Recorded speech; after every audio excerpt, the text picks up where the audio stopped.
तो ज़रा पता करो, उसकी कोई ज़रूरत हो तो ज़रूरत पूरी करो। तो वो ईसाई गुलाम आया, अदास नाम उसका था। तो उसने आके नबी वसल्लम से बात की। नबी वसल्लम ने पूछा कहाँ के हो? उसने कहा नैनवा का हूँ। नबी वसल्लम बोला अच्छा वो नैनवा जहाँ से मेरा भाई यूनुस आया था, जहाँ अल्लाह का नबी और मेरा भाई जहाँ यूनुस मबूस हुआ था, वहां क्यों तुम? नबी वसल्लम अपने जख्मों को भूल गए।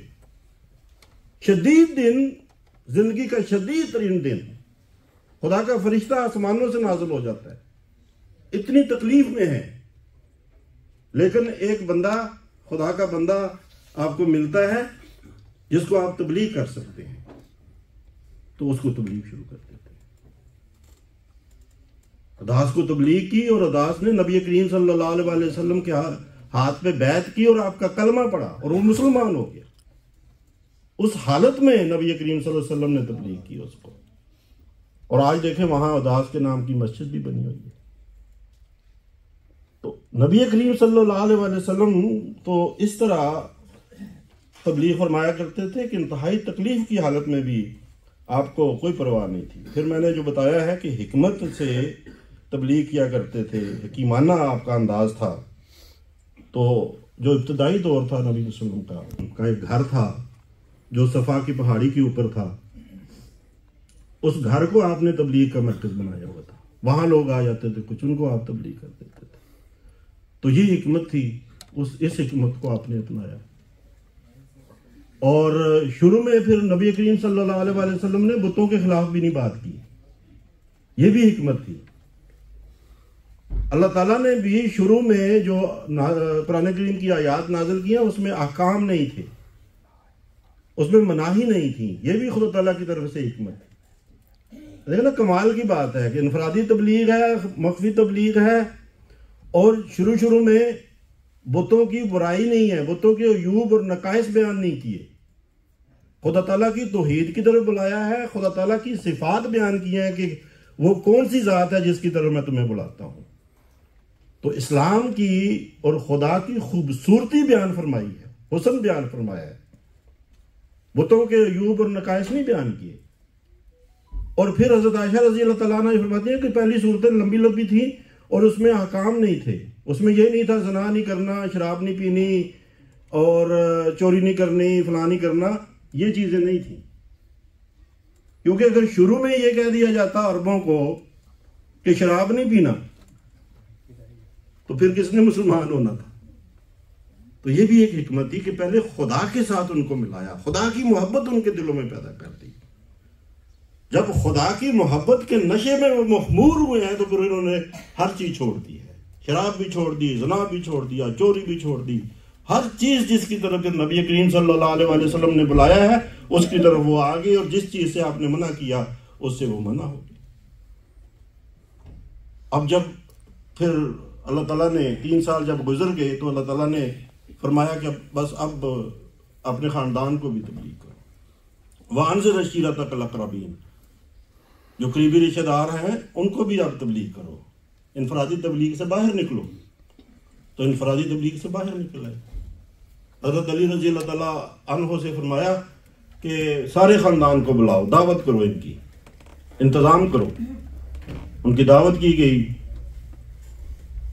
वहां कह लें कि हिकमत के खिलाफ एक काम हुआ, शायद हमें सबक देने के लिए अल्लाह ताला ने आपसे ये काम करवाया कि पहले उनको खाना खिला दिया और उसके बाद नबी वसल्लम उनको जब तबलीग करने लगे, अब उसमें सारे आपके चचे भी थे, हजरत अब्बास भी थे, हजरत अबू तालिब भी थे, हजरत हमजा भी थे, अबू लहब भी थे।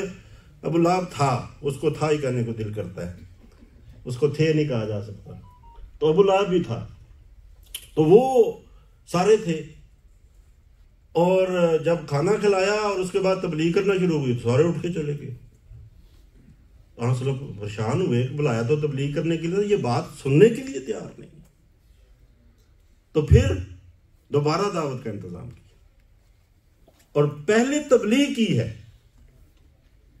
अब खाना खाने के इंतजार में वो बैठे रहे, क्या है जी, गाड़ियां कुछ कहते हैं खड़ी हैं, पहले भी कुछ एटाई हिकमत से उनको पकड़ा, जैसे हज़रत यूसुफ ने पकड़ा था ना, वो भी आता है कि खाना खाने से पहले पहले उन्हें तबलीग कर दी, वो जो दोनों साथ थे आपके। फिर ये कि फरमाया कि जो सब्र और इस्तिकामत जो नबी के वसल्लम ने दिखाया, ये भी आपका एक बहुत बड़ा नमूना।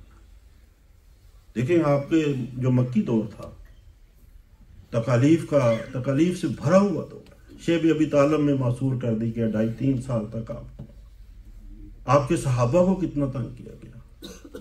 नबी के वसल्लम के ऊपर ऊंटनी की बच्चादानी रख दी गई, आपके गला जो है घूंट दिया गया, और सहाबा इतने तंग पड़ गए इन तकालीफ से कि नबी के वसल्लम की खिदमत में हाजिर, या रसूलल्लाह अब तो इंतहा हो गई है तकालीफ की, हमें इजाजत दे दें कि हम इनका मुकाबला करें। नबी के वसल्लम को शदीद गुस्सा है। आपने फरमाया कि पहली कौमों का हाल नहीं देखते कि उनके साथ अल्लाह ताला, उनके साथ लोगों ने क्या सलूक किया था। उनके साथ तो इस तरह का सलूक हुआ कि उनको, उनकी टांगों को ऊंट के साथ बांध के मुखालिफ सिमत में ऊंटों को दौड़ा दिया गया। ये सलूक था। आरों के ऊपर जिंदा लोगों को चीर दिया गया, वो सलूक हुआ था। और तुम अभी घबरा गए हो।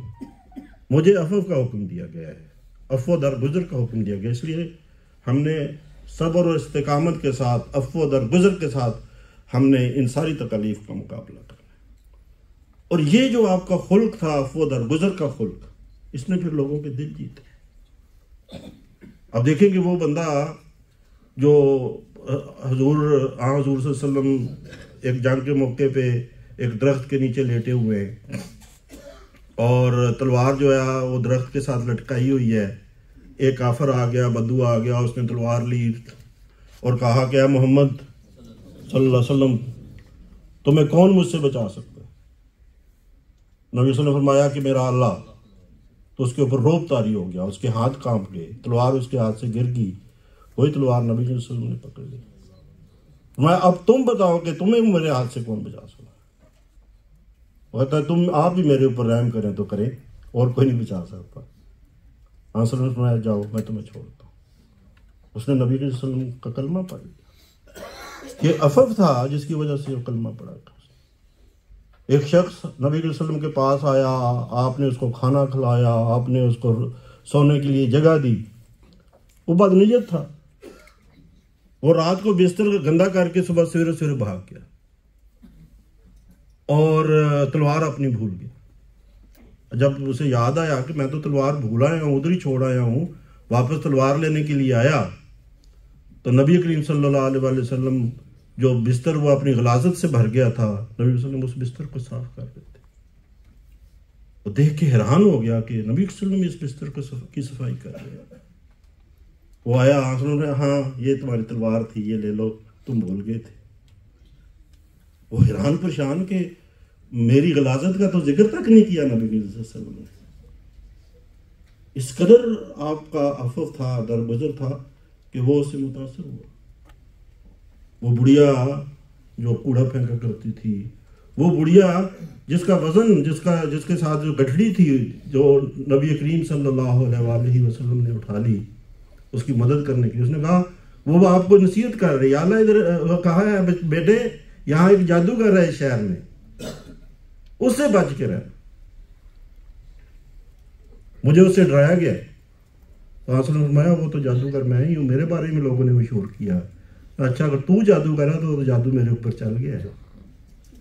तो जादू चल गया। वो मोहब्बत का जादू था, वो खैर खाई का जादू था, वो हमदर्दी का जादू था, वो प्यार और मोहब्बत का जादू था।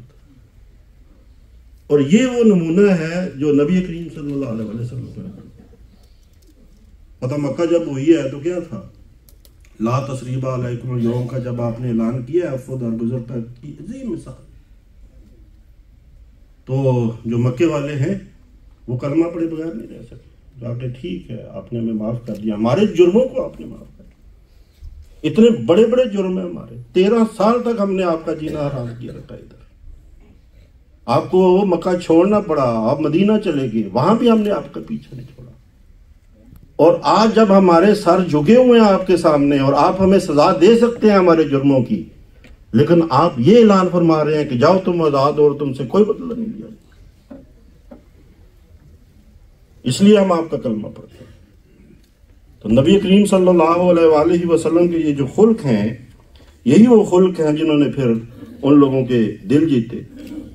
अब देखें कि अजीब बात ये भी है कि एक आध बात करके फिर मैं बात खत्म करूंगा, क्योंकि घड़ी की तरफ भी मेरी नजर है। अब कुश्ती का अखाड़ा है, रेसलिंग हो रही है किसी जगह पे, और हज़रत सल्लल्लाहु अलैहि वसल्लम भी वहां मौजूद है।